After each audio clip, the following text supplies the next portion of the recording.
Amables televidentes del canal Univalle TV, muy buenas noches, bienvenidos a La Quinta Silla, un programa institucional de la Universidad del Valle. Cali después del paro es el tema de hoy. Estamos en redes sociales como @canal Univalle TV. Bienvenidos.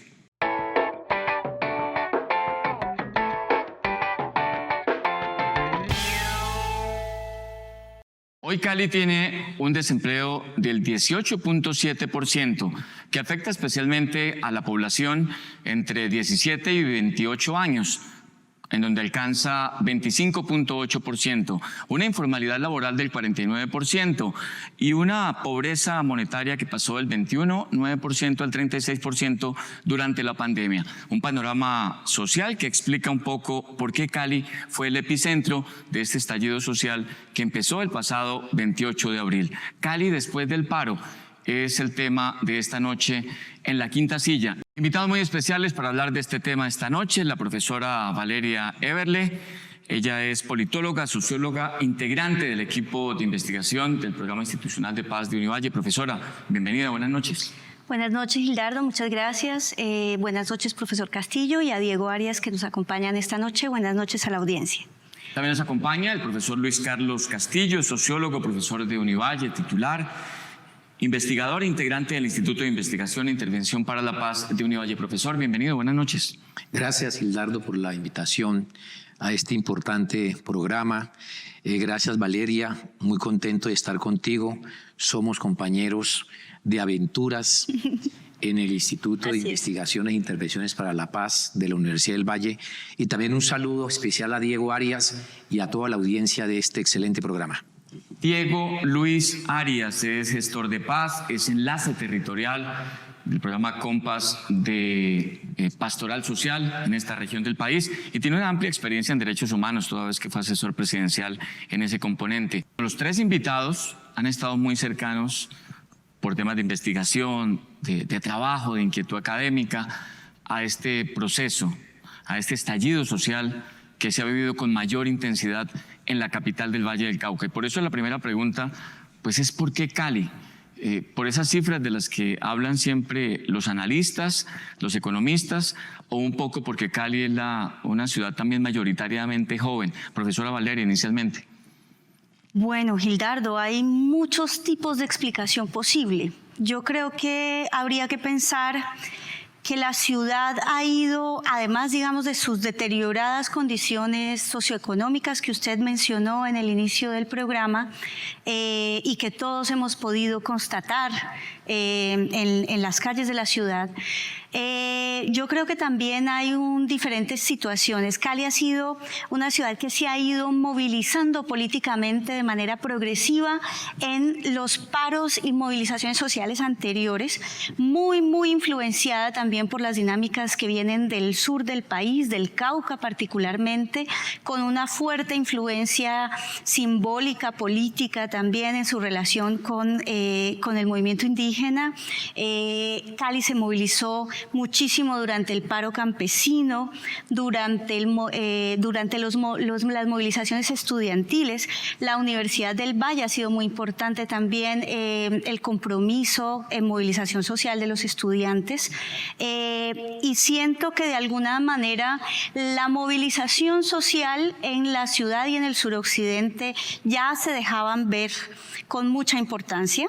Eso sumado a las condiciones de deterioro socioeconómico, y además de eso habría que pensar también, y no se puede despreciar, es importante tenerlo presente, que la ciudad también tiene un grado muy fuerte de relación con diferentes tipos de criminalidad, tráfico, delincuencia de muchos tipos que hacen parte del conflicto armado y del gran fenómeno del narcotráfico, que hacen que en la ciudad confluyan diferentes tipos de poderes.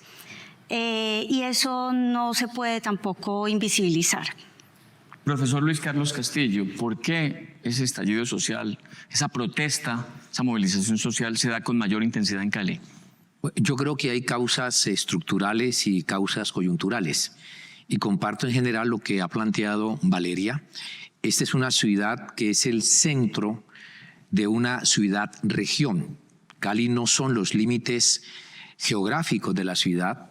Ella realmente es el centro de una región muy conflictiva, de una región que ha estado sometida a un conflicto armado que ha generado múltiples desplazamientos y también está cercana a la mayor concentración, la segunda mayor concentración de población indígena de Colombia, con unas dinámicas organizativas y políticas que vienen de 40 años atrás, desde los años 1970, y como dice también Valeria, esta es una ciudad que ha tenido una tradición más o menos larga de la presencia de agentes vinculados con las actividades del narcotráfico que producen procesos de violencia muy complejos. Pero además, sin duda, tenemos una gran concentración de gente negra empobrecida en esta ciudad, de tal forma que estamos constituidos como la segunda concentración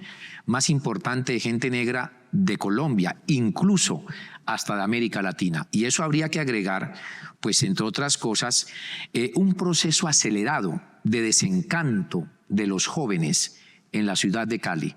Jóvenes que no creen en los partidos políticos, jóvenes que no creen en la democracia, jóvenes que no creen en los dirigentes de los partidos y jóvenes que no creen en el Congreso y en las instituciones políticas de esta sociedad. Y yo creo que a eso habría que sumarle como un dispositivo que hizo explosión en este levantamiento popular, como yo lo llamo, una situación acelerada de empobrecimiento, de desempleo y de exclusión de estos vastos sectores de la población profundizados por los efectos de la pandemia. También está con nosotros, como ya lo dijimos, Diego Luis Arias. Diego, la misma pregunta, ¿por qué en Cali se dio con mayor intensidad o fue el epicentro de este levantamiento popular, de este estallido social? Yo agregaría básicamente a los temas de desigualdad, de exclusión socioeconómica y socioespacial, de cómo se ha configurado, digamos, la ciudad, el tema de la migración, y particularmente creo que la migración venezolana de nuestros hermanos venezolanos y venezolanas ha colocado una enorme presión social y económica, digamos, sobre la ciudad.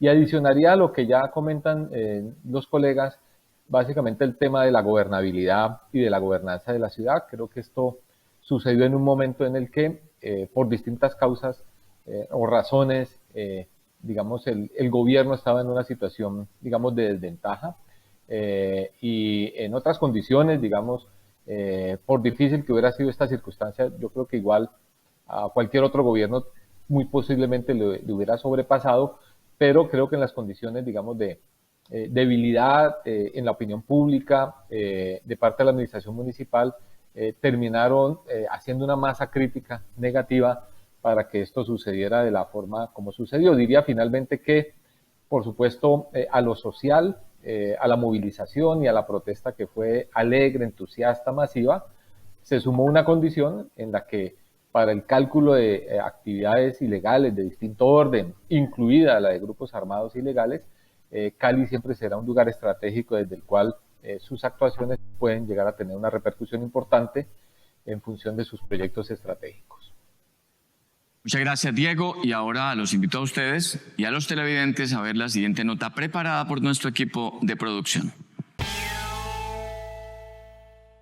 Luego de los meses de movilización, bloqueos y marchas en todo el país, llega el momento de evaluar el cómo y hacia dónde va la movilización social.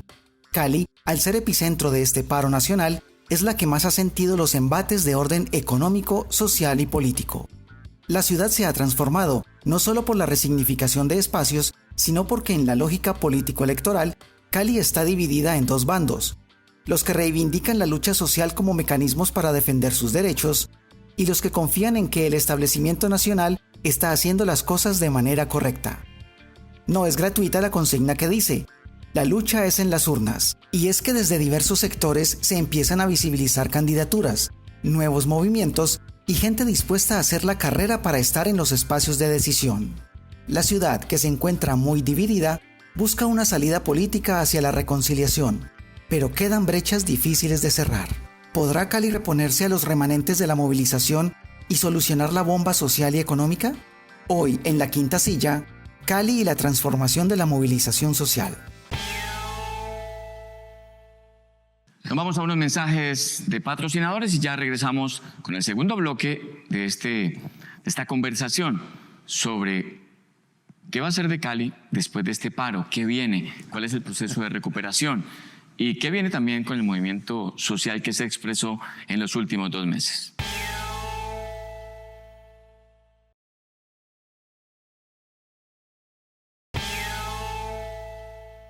Volvemos a La Quinta Silla del canal Univalle TV. Esta noche hablamos de un tema muy importante que es Cali después del paro. Todo el proceso de recuperación, los diálogos que se adelantan entre la institucionalidad y los jóvenes de primera línea que encabezaron estas protestas y que hoy están en procesos de conversaciones para consolidar la respuesta a esas demandas. Profesor Castillo, este proceso nos permitió evidenciar la inequidad social, la desigualdad, la falta de oportunidades a la que han sido sometidos los jóvenes en Cali, en sectores como La Ladera, el oriente de la ciudad. Pero ahora, ¿cuál es el desafío para la clase dirigente que ha planteado este proceso? Mira, yo he sostenido que este levantamiento popular, sin que los actores que lo han generado se lo hayan propuesto, sin duda ha golpeado fuertemente la lógica de producción del sistema capitalista, porque ha golpeado la acumulación, ha golpeado la ganancia y ha golpeado ese proceso de producción, circulación y consumo. Eso, por supuesto, los sectores empresariales lo comprenden más que nadie. Y yo pues he postulado que si alguien ha comprendido los impactos de este levantamiento popular ha sido el sector empresarial. Entonces, sin duda, si hay un compromiso con superar estas circunstancias estructurales que han generado el estallido social, uno debería esperar que desde los sectores empresariales se dispongan de proyectos de orden productivo que puedan distribuir de mejor manera la riqueza y que sobre todo puedan generar empleo. Porque una de las demandas fundamentales de los jóvenes es empleo. Y tú acabas de dar los datos de las tasas de desempleo más altas que hemos tenido en las últimas décadas. Pero también, desde el punto de vista de la política pública, un gobierno municipal que debe pensar, rediseñar la política pública, rediseñar su plan de desarrollo, redistribuir los recursos del presupuesto municipal para tratar de dar respuestas a las demandas que han hecho estos jóvenes, que son demandas en la práctica en tres o cuatro grandes componentes: comida, Básicos. empleo, Acceso a la educación y salud, que son las cosas mínimas de una mínima calidad de vida a la cual tienen derecho los colombianos en un régimen democrático y una sociedad desarrollada. Por lo tanto, nosotros esperamos que haya conciencia en eso en los sectores empresariales que ya la comienzan a mostrar y un cambio de la política pública. Sí, profesor, yo creo que usted ha tocado un tema muy importante y es que en medio de las pérdidas, el desabastecimiento, el cierre de pronto de algunas empresas que se dio a raíz de los bloqueos, pues los empresarios, los representantes más visibles del sector privado comenzaron a alzar la mano, comenzaron a decir aquí estamos y creemos que hemos pecado de pronto por la ausencia a través de estos años y tenemos también un compromiso para ayudar a solucionarlo. ¿Qué tan importante es ese punto, profesora Valeria? Bueno, Gildardo, yo creo que esta situación nos ha permitido vivir a todos de alguna manera muy cruda. Esa radiografía en blanco y negro de lo que es esta ciudad en términos de las grandes fracturas imaginarias, representativas y concretas en términos estructurales de calidad de vida, nuestro gran orgullo simbólico que tiene que ver con el ser el epicentro de la convergencia de diversas formas de cultura y de vida, pues resultó ser en parte, ¿sí?, un discurso que no tenía tanto peso en términos de que lo que vemos es una ciudad que se mira ahora al espejo en sus dinámicas de segregación, de clase, de etnia, de geoespacial, de una manera muy fracturada y muy fuerte, ¿no? Creo que esta dolorosa imagen al espejo nos está permitiendo también ver quién es quién aquí, en términos de que los empresarios de grandes sectores que han acumulado riqueza en el departamento, en el suroccidente, y que tienen un nombre y un lugar importante en la sociedad, se han ido dando cuenta de que la buena vida tiene costos para otros, ¿no? Y hay allí una reflexión importante, ha habido una toma de conciencia. Sin embargo, hay una preocupación en dos sentidos, y es que esas respuestas sean respuestas realmente pertinentes, que reconozcan a los otros como interlocutores reales, válidos, ¿sí?, en términos de sus demandas, y no solamente sea una respuesta, digamos, de satisfacer con la inmediatez cualquier tipo de oferta, ¿no? Sino que sea una oferta que sea pertinente, que reconozca la alteridad y que reconozca la importancia de lo que el otro está queriendo comunicar. En ese sentido, yo creo que esos alteres, esos otros, ¿sí?, están insistentemente pidiendo ser escuchados, y esos diálogos todavía empiezan. Yo creo que tenemos un camino largo por recorrer como ciudad, pero además también, y eso hay que decirlo y cierro aquí, solamente para que podamos profundizar más adelante tal vez, también esta ciudad nos ha permitido ver su gran crueldad. Sí, su gran crueldad y su incapacidad de comprender al otro y a la otra en los discursos tan corrientes que se han normalizado sobre el derecho a la autodefensa, en los discursos en los que si el otro pinta un mural, yo voy a salir a pintarlo de blanco porque tengo igual derecho que el otro a silenciar lo que el otro quiso decir simbólicamente. Y ese tipo de procesos también nos permiten entender en dónde estamos viviendo, en dónde hemos estado viviendo y cuál es el malestar de fondo que se produce. Profesora Valeria, gracias. Diego, ¿qué tan importante es lograr el concurso del Gobierno Nacional para la solución a las demandas de estos jóvenes? Porque es que se ha pensado a lo largo de este movimiento social que el gobierno negocia con el comité de paro y los alcaldes y gobernadores con los jóvenes de primera línea. Y resulta que aquí ni siquiera este movimiento de primera línea estaba articulado al comité departamental de paro. Es que no estuvo casi presente porque la parte fuerte fue la expresión genuina de los jóvenes en las barricadas. Entonces, ¿cómo lograr ese concurso del gobierno nacional para que la respuesta sea un poco más importante a esas demandas de 4 puntos básicos que mencionaba con acierto el profesor Castillo?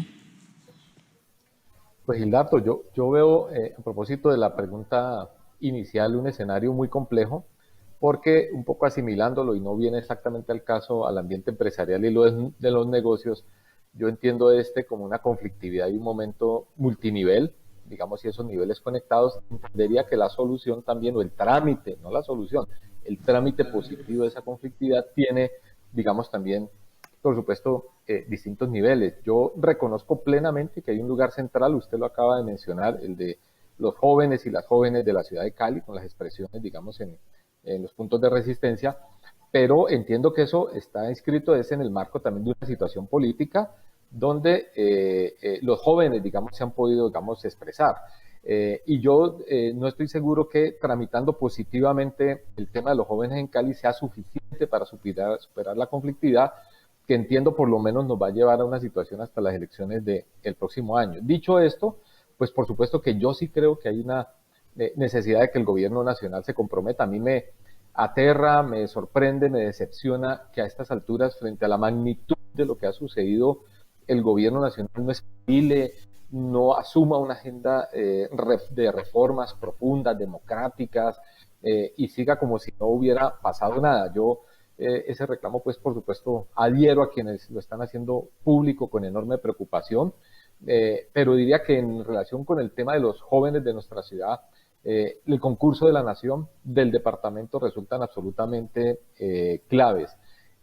A mí me parece que sin eso va a ser muy difícil tramitar, además porque no se trata solo de la inclusión social y económica de los jóvenes, sino de un lugar también de reconocimiento cultural, social, incluso político, porque creo que incluso además de esa respuesta de inclusión socioeconómica, ojalá estos jóvenes pudiera haber un lugar de participación y de acción política bajo, por supuesto, condiciones de garantías y de acceso a las oportunidades políticas. Para mí el mejor escenario sería incluso el de estos jóvenes viéndonos en nuestra ciudad haciendo un ejercicio de participación política alternativa. Claro que sí, Diego, y la profesora Valeria tocaba un tema, se adelantaba un poco a un tema que pues tiene que ver con lo que viene en la ciudad. La ciudad quedó dividida entre los que se afectaron por los bloqueos y los que utilizaron los bloqueos para dar a conocer sus demandas, sus problemas, el olvido social al que estuvieron sometidos por espacio de años, entre los que se molestaban por ese repertorio de protesta y entre los que insistían en él. Esto llevó entonces a ver escenas tan complejas, tan dolorosas, como las de Pance el día de la minga indígena, que terminó en un hecho muy doloroso de 8 indígenas heridos. También a ver personas armadas de civil disparando contra manifestantes, y hoy en las redes sociales, en las conversaciones, se evidencia esa división, esa polarización que la ciudad generó en torno a este movimiento de protesta. Profesor Castillo, ¿cómo lograr un proceso de reconciliación de esto? ¿Cuál es la ruta para hacerlo? No, sin duda, nosotros hemos terminado con una profundización de una fractura que existía en esta ciudad, porque la fractura tiene antecedentes y viene de tiempo atrás, pero el paro sin duda profundizó esa fractura. Y además la profundizó con hechos muy lamentables, porque una expresión de la fractura es la utilización de la violencia para resolver los conflictos que tenemos. Nosotros debemos, ojalá, entrar en un proceso de reconciliación. Qué tan importante es que esta ciudad comience a reconciliarse. Y en un proceso de reconciliación es muy importante que participen diferentes actores sociales, que participe la iglesia, que participen las universidades, que participen los jóvenes, que fueron los protagonistas del levantamiento popular. Sin esa reconciliación, las heridas pueden continuar durante muchos años y pueden continuar de la siguiente forma. La reconciliación tiene que darse, pero también sobre la base del principio que hay que responder a las demandas que han hecho esos jóvenes detrás de las diferentes barricadas. Es un punto central de la reconciliación. Si eso no se hace, se va a profundizar la fractura social en esta sociedad. Y yo he dicho que, pues claro, los jóvenes han levantado las barricadas gracias a un proceso de diálogo de la unidad de resistencia con la administración municipal. Pero en esos diálogos ha habido compromisos de la administración municipal y las barricadas ya no tenemos bloqueos, todos han sido levantados, los 27 puntos han sido levantados. Pero si no hay un proceso de reconciliación en el cual se reconozca las demandas de esos jóvenes, ustedes tengan la seguridad que volverán los bloqueos y volverán las barricadas, porque este levantamiento popular, a pesar de su especificidad, hace parte de un conjunto de protestas sociales que vienen desde el año 2018. Profesor, gracias. También quisiera, y los televidentes, escuchar la opinión sobre ese tema de la reconciliación de nuestros otros dos invitados, pero esto será después de unos mensajes de patrocinadores. Ya regresamos.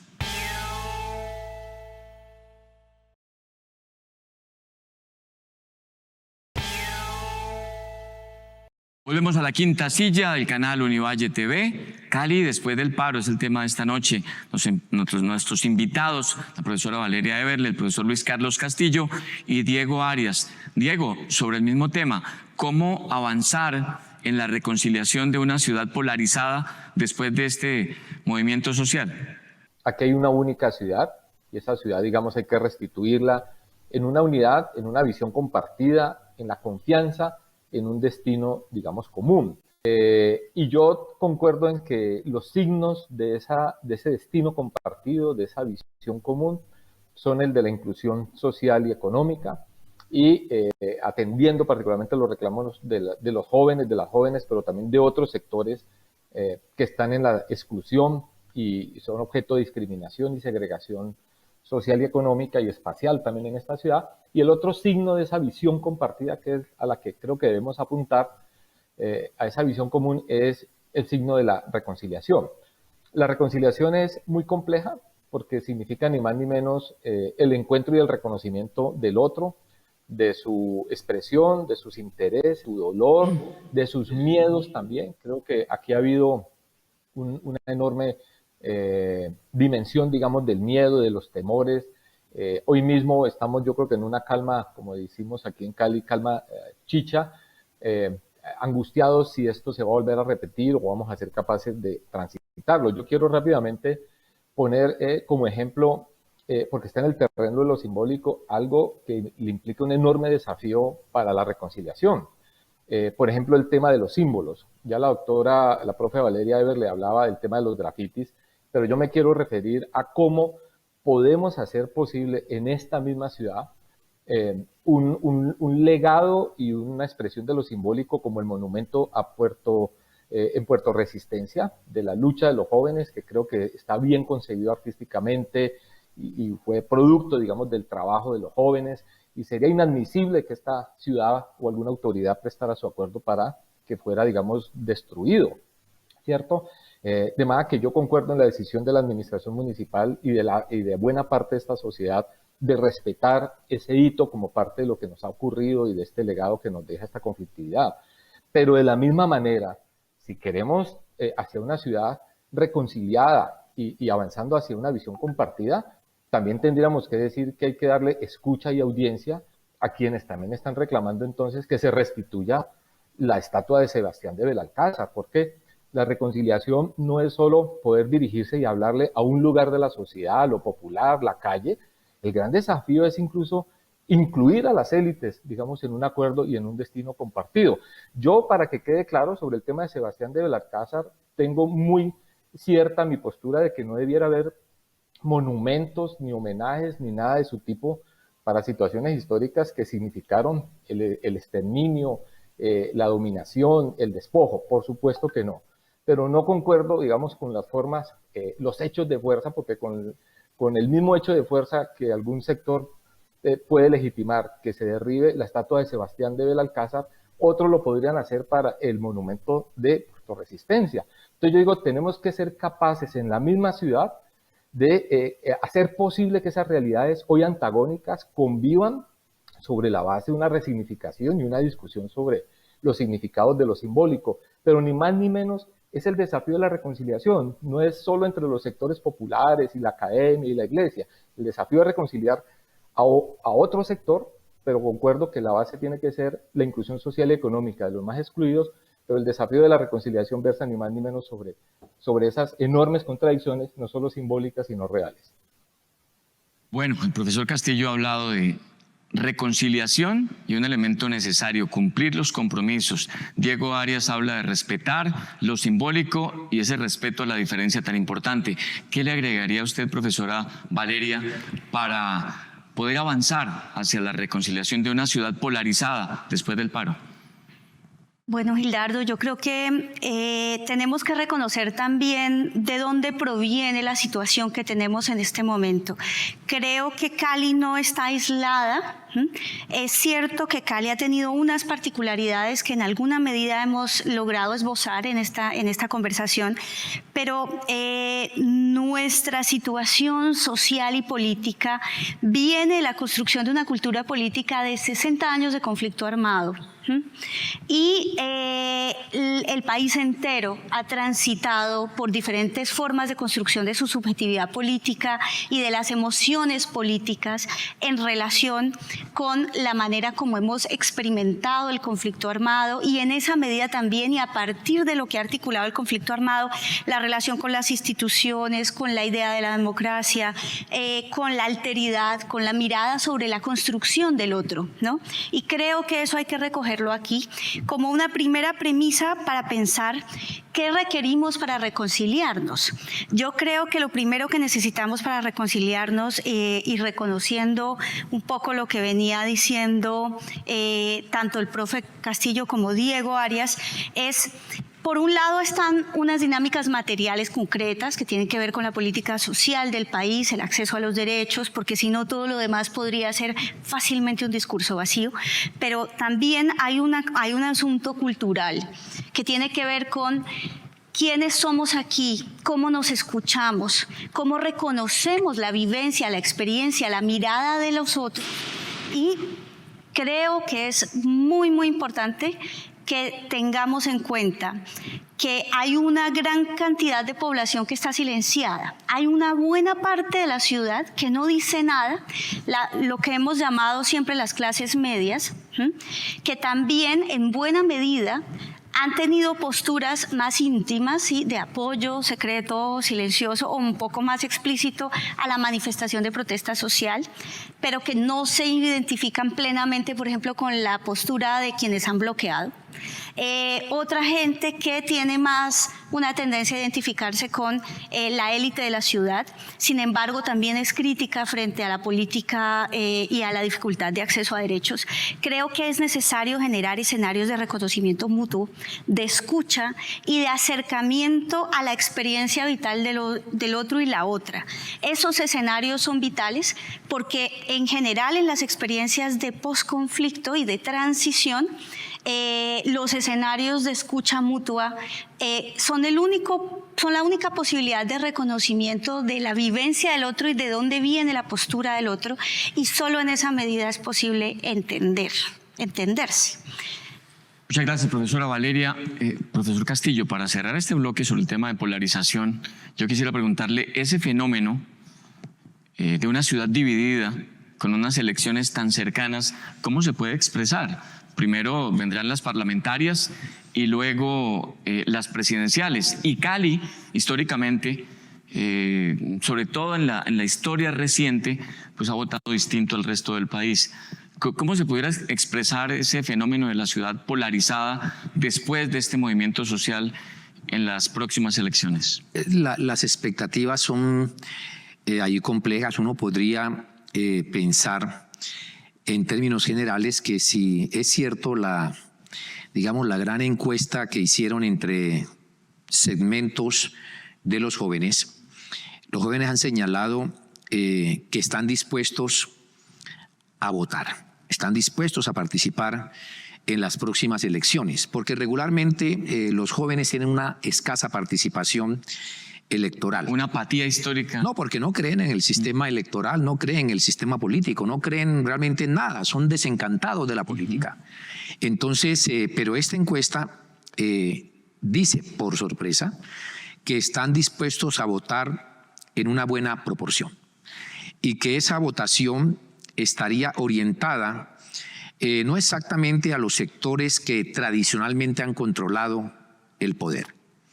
Uno podría pensar que se podría desarrollar una deriva en la cual se podría expresar ese descontento de sectores de la población exactamente en las urnas. Eso es probable, pero la polarización es tan fuerte también en el sistema político que vamos a tener unas futuras elecciones muy polarizadas entre los sectores de la izquierda y sectores de la derecha. Y es posible que allí los sectores de centro puedan tener una buena participación. Sin embargo, la participación de los jóvenes, si es que eso fuese así, está dependiendo de niveles organizativos de estos jóvenes que han hecho el estallido social.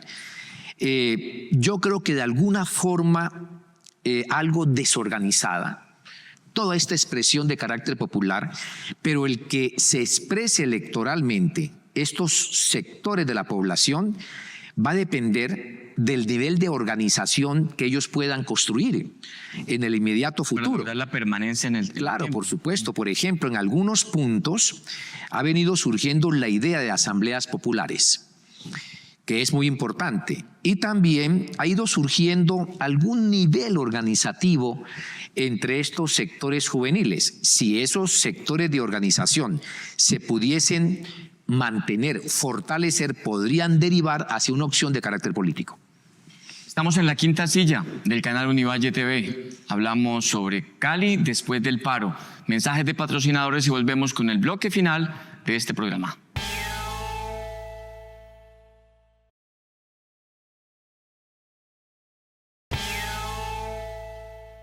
Volvemos a la quinta silla del canal Univalle TV. Cali después del paro es el tema de esta noche. Nos acompañan los profesores Luis Carlos Castillo, Valeria Eberle y Diego Arias, de manera virtual, que nos acompaña esta noche. Yo quisiera hablar un poco y pedirle a mis invitados que analicen un poco más ese tema de la repercusión política que tiene todo este movimiento social, sobre todo la repercusión que puede tener el reconocimiento político que en los diálogos se le ha dado a lo que se ha denominado la primera línea, profesora Valeria. Bueno, Gildardo, primero es necesario reconocer que la expresión misma del paro nacional y que empezó en 2019 y que ya venía, digamos, tenía grandes antecedentes en los diferentes tipos de paros, de alguna manera, por temas, ¿no? Entonces, los temas relacionados con educación, con salud, con el agro, que había habido durante la última década en el país entero, muestran la manifestación de diversidad de reivindicaciones sociales que están teniendo curso en las diferentes agendas políticas. Entonces, es muy importante reconocer la agenda de las mujeres feministas, la agenda de las diversidades sexuales, la agenda étnica, la agenda agraria, la agenda de las víctimas del conflicto armado, la gran polarización y la gran inconformidad que ha generado la implementación tan parcial y tan difícil del acuerdo de paz. Todos estos procesos se van a dejar ver en las agendas políticas porque son precisamente también, en buena medida, los que han producido las movilizaciones en todo el país. El paro ha sido nacional.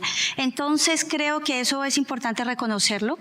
En esa misma medida, eventualmente tendrá que haber, o posiblemente se produzca una articulación de la lógica de la primera línea y las demandas específicas de la Unión de Resistencias de Cali con agendas políticas de ese orden, porque por supuesto es cierto, no han estado hasta ahora representados en el Comité del Paro, ni en el territorial ni en el nacional. Sin embargo, políticamente sí hay unas lecturas allí de coincidencia en términos de agenda, ¿no? Y eso es importante tenerlo presente.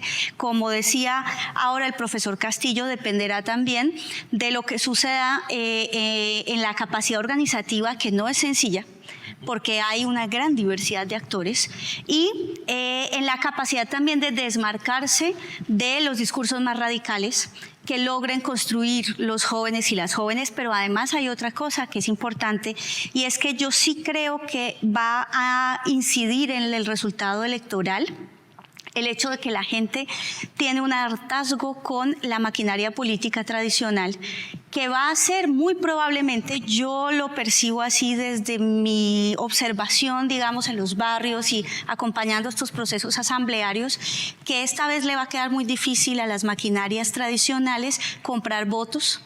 Le va a quedar muy difícil a las maquinarias tradicionales hacer promesas vanas y tratar de ganar votos fáciles. Eso sí pienso yo, y tengo la expectativa, no sé si soy muy optimista, y la esperanza de que eso sí va a cambiar, porque de alguna manera esa es una de las grandes temáticas del paro, el hartazgo con la corrupción y con la clase política. Esperamos que eso tenga algún resultado. Ahora, yo no me atrevo a tampoco vaticinar cuál va a ser. Bueno, nos quedan 6 minutos para conclusiones de los 3 invitados y empezamos con Diego Arias. Muy brevemente sobre el mismo tema, yo creo que el escenario es muy complejo, es también incierto. Yo creo que a Cali le van a cobrar durísimo el tema de que al lado de la expresión pacífica, entusiasta de los jóvenes y de otros sectores alrededor del paro y las movilizaciones que le siguieron, le van a cobrar carísimo etiquetar hechos de violencia y de vandalismo y terrorismo que evidentemente ha habido, digamos, y esa asociación perversa de lo uno con lo otro tiene básicamente un propósito que no creo que sea otro que el de quebrar la expresión de Cali, digamos, alrededor siempre de un voto alternativo y, si se quiere, de un voto rebelde. Y creo que en esa dirección hay discursos políticos, creo que hay ejercicios incluso jurídicos, como el que tiene hoy en apremios al señor alcalde de la ciudad. Yo quiero además defender el mérito del decreto y la decisión mediante la cual él no solo hizo un reconocimiento de un actor social con el cual valía la pena y era necesario interlocutor en la ciudad de Cali, como era el de la Unión de Resistencias de Cali, sino además validar mediante esa forma jurídica el tema del diálogo. Pero entonces, repito, creo que Cali es un lugar de disputa y va a intentarse que sea un punto de quiebre frente a una votación significativa de cara pues a las elecciones del 2022. Gracias a Diego Arias. Profesor, su conclusión. No, yo pienso que debe presentarse un impacto del levantamiento popular en el juego electoral Que se plasme en las próximo. urnas. Eso va a estar en el centro del debate electoral. Y entonces van a aparecer debates y propuestas, por ejemplo, para tratar de atacar las causas estructurales del levantamiento popular. Por ejemplo, los líos de la redistribución. Cómo lograr una mejor redistribución de la riqueza en esta sociedad. Cómo, por ejemplo, desarrollar y poner en práctica programas que respondan, ¿no?, a las demandas de esos jóvenes. Cómo priorizar en la política pública y en los planes del gobierno nacional exactamente la juventud. Y también un punto que se va a volver a tramitar en el debate electoral tendrá que ser el Tratado de Paz, la construcción de la paz, porque entre otras cosas, precisamente el no cumplimiento de buena parte del Tratado de Paz está también de una u otra forma en los orígenes del estallido social. Por lo tanto, sin duda, el levantamiento popular se verá expresado en el debate electoral.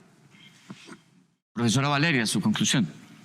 Bueno, recogiendo un poco lo que venía diciendo ahora Diego Arias, yo creo que es muy importante leer la situación política en la que diversas alternativas de lectura de la situación, sobre todo territorializadas, han marcado una diferencia con la lógica del gobierno nacional.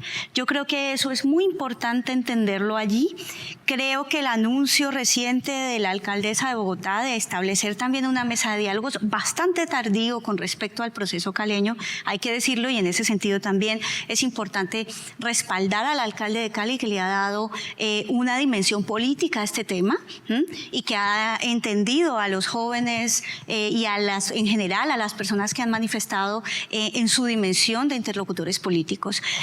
Yo creo que también es muy importante mirar cómo las diferentes fuerzas políticas del país se han dejado ver en su carácter y han develado sus agendas a partir de esta situación, y que eso les sirva también para que el resto de la ciudadanía pueda evaluar dónde están sus prioridades, dónde están sus emociones, a qué le apuesta el país.